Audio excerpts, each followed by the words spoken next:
By now, you're aware that a Manhattan jury found former President Donald Trump liable for sexual assault and defamation yesterday, but not liable for an accusation of rape. This, of course, from the E. Jean Kelly allegations.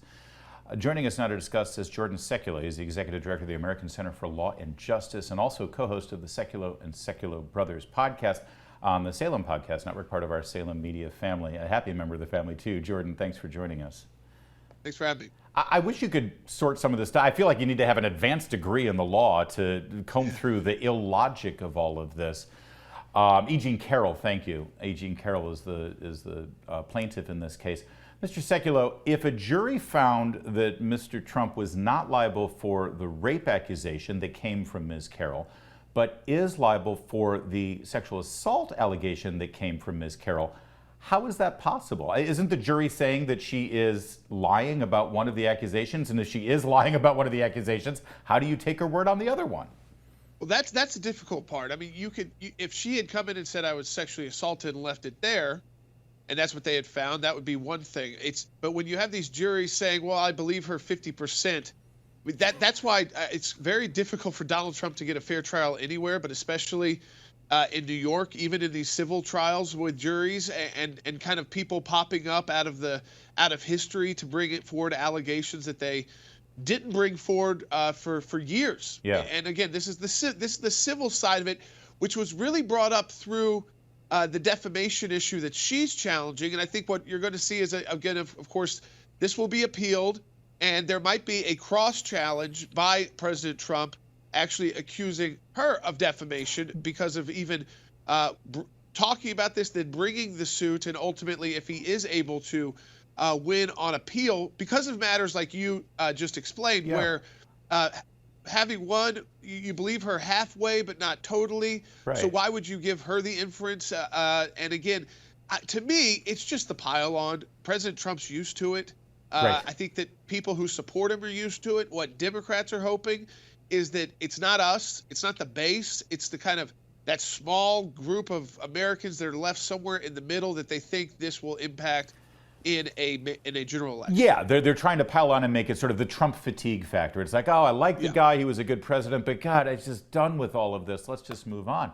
Although, listen, President Trump has said that this is a witch hunt against him and that all of this is made up. And when you have something that looks on its surface kind of rigged, that actually helps the president, I would think. I wouldn't be surprised to see his numbers go up here. Yeah, and actually, every time he's faced these kind of legal challenges, his numbers have gone up. I mean, especially with the DA in Manhattan, I mean, in a sense, that breathed this whole new life, and because it confirmed the narrative that we've all believed because we worked on it, whether it was the Mueller investigation or the two impeachments, that this was, in fact, this pile-on witch hunt. You can use whatever term you want, but it was not just because he happens to be a Republican. Yeah. It was because Donald Trump shakes up the entire system. Yeah. And so that's when you get a pile-on situation. It's one thing to just be a conservative Republican. It's another to go in there not only with those views, but to say, I'm going to drain the swamp. And draining the swamp means getting rid of bureaucrats, taking away bureaucratic power. I mean, Lord knows, we've seen the stories just this week about the CIA involvement in the Hunter Biden letter.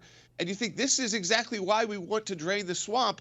But you pay a price. You do pay a price for going against the government, and Donald Trump has been paying that price. It should be pointed out, Mr. Sekulow, as he just mentioned, was a member of President Trump's legal team as well during a host of these allegations in the past. Pick your fake accusation against Trump. Mr. Sekulow was part of it. Another thing about this verdict is very disconcerting. Based on what the jury has decided here, Mr. Sekulow, it seems like a factual statement to say that Ms. Carroll has falsely accused Mr. Trump of rape, right? She made the accusation. The jury has said, nope, we don't see any liability here for rape. So there's a false accusation. Mr. Trump defended himself. He said, I am not guilty of this. And his defense of himself against a person who has falsely accused him of rape is now considered defamation? How is somebody supposed to defend themselves against a false accusation? Yeah, I mean, this is kind of the legal mindset here. It's again, I think there's a Trump standard. It's unfortunate because it's not fair in law. It's like what we saw in New York. They take a state law that's a misdemeanor, somehow combine it with a federal law that you don't really have the authority to enforce, and come up with a felony that is not that the statute of limitations hasn't passed on. It's like we say TDS and Trump derangement syndrome is kind of a joke. It's really not a joke. I mean, there are these. It seems like it's just a different set of laws apply if you're Donald Trump, or I'll go further even, if you're someone who's associated with Donald Trump, because certainly one of the things they're trying to do in the legal system, and it doesn't get as much attention, but it should, is that if you are too closely associated with him, you will also be subject. You must be doing something wrong. You must be a criminal. And so even, all of the staff and former staff that are going through all of these different investigations and having to testify for hours upon hours on end just because they happen to work for this man. Yeah, you're right. And also, let's not forget the lawyers who had originally taken on some of his cases several years ago. Their jobs were threatened. The law firms were going to excise them as partners. It is absolutely a full court press against anyone associated with the president. Again, I want to put everybody in the mindset of the jury here, the Manhattan jury who was watching. This is a classic he said, she said situation. The problem is she can't even say what year this occurred in. Forget about the month or the date. She can't even narrow down the year. And she appeared after she first made these accusations on CNN with Anderson Cooper. I want you to watch this little clip of that because this tells you the credibility of the witness at hand here. I don't feel like a victim. I was not thrown on the ground and ravished. Which the word rape carries so many sexual connotations. This was not sexual.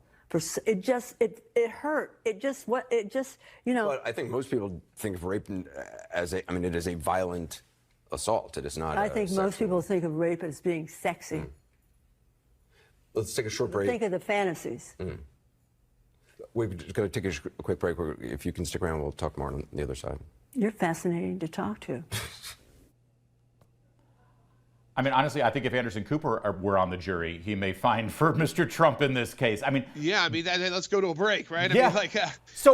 I mean, I guess what I'm asking is, a Manhattan jury just hates Donald Trump. Is that? I mean, because obviously the credibility of the witness and the facts, they didn't play in here at all. Yeah, the gag order that was placed on President Trump, don't talk about it. That happened, right before, and don't talk about the evidence. But he is the defendant here. And so there's a lot of ways you can challenge this moving forward.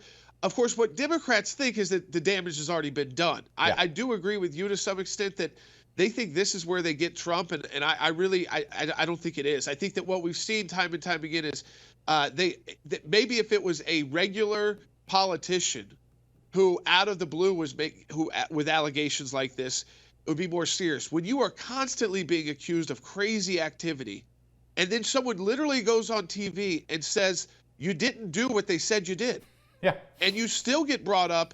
Of course, it's a civil matter, so it moves forward, and a jury still figures out a way to find out, well, you were partially in the wrong somehow.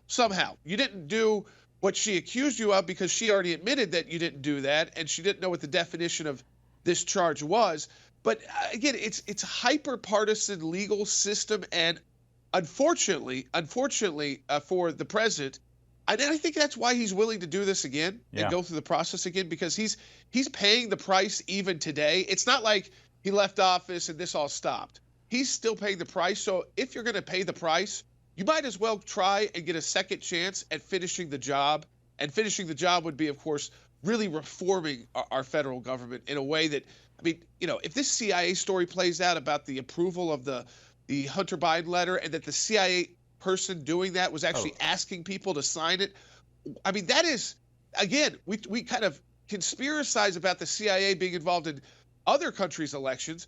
If they did it right here in the United States, while serving under the Trump administration, I mean, they're bureaucrats, but in the Trump administration, it just confirms the worst of what we kind of suspect our government is capable of. They're actually doing it. Yeah, it does. And I think that the president, in running for re-election, now has a pretty good talking point on the campaign trail to say that he's just going to take a blowtorch to what is left of these agencies, because they've obviously shown themselves to be the corrupt players that they are. Sadly, it saddens me. I want to believe in our intelligence community. I want to believe in our Justice Department and our FBI, but they haven't earned that trust, and they've got to, at least as long as we're a constitutional republic. Jordan Sekulow, great stuff, and great podcast, by the way. Sekulow and Sekulow Brothers Podcast at Salem Podcast Network. Thank you, sir, for joining us. There's more to come on O'Connor Tonight. You're watching Salem News Channel.